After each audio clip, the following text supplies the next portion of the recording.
I've been truly blessed to have opportunities to work in important areas and very rewarding areas. The community college work was certainly the most challenging and most rewarding of all because you could see daily the outcomes that community colleges were producing for individual workers, for individual communities, for individual industries. I first decided that I wanted to be a legislator when I was 16-year-old and a page. I first decided I wanted to be in Congress when I had the opportunity to work for Senator Sam Ervin as a law student. In the legislature as a Judiciary Committee chairman, I worked on laws. One of the most important was creating the Guardian ad litem program, which provides a person, an adult, as a guardian for children who end up in the court system through no fault of their own. I guess the most significant single piece of legislation that I worked on was helping to craft and then get to passage the tougher drunk driving laws that occurred while I was chairman of the Judiciary Committee. In Washington, I was on the Armed Services Committee, which makes certain that our country is strong militarily. And since all of the military bases at one time or another were located either partially or in whole in my district, that's something I worked on. And I would say that the area of my greatest focus was on military families.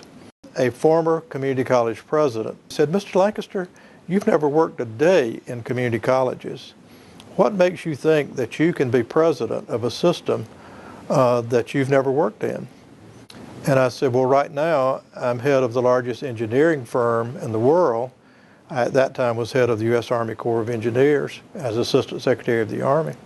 If I can be head of an engineering firm without an engineering degree, I think I can be head of the community college system without experience in community colleges.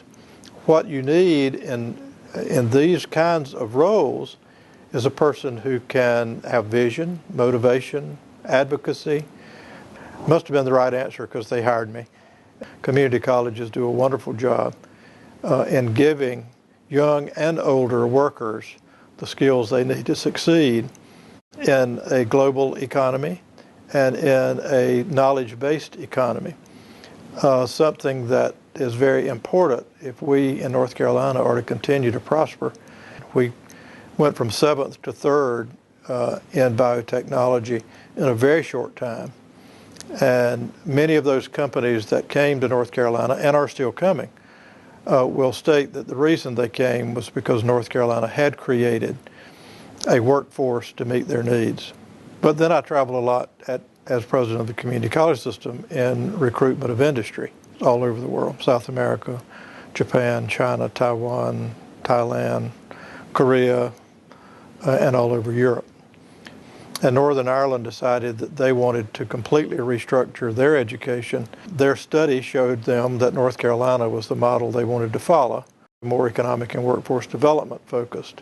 And so they asked me to assist them in that restructure, and which I did for 7 or 8 years. And as a result of that, I was nominated by that department for the Order of the British Empire. Was fortunate to receive that award, and even more fortunate, I guess, that Prince Charles came from England to make what they call the divestiture ceremony. When Governor Hunt was first elected, he named me chairman of the State Arts Council, an opportunity to do some interesting things at a time when the arts were just beginning to come into their own in North Carolina. And we did a long-range plan that carved out a place for the State Arts Council and carved out a role for the legislature to play in funding community arts activities. And I'm very proud of North Carolina's record in the arts. North Carolina is home, and home is where you can always come back to, no matter what. And it's a special state, a state that has embraced a progressive attitude towards government and institutions in government in supporting good things for our people.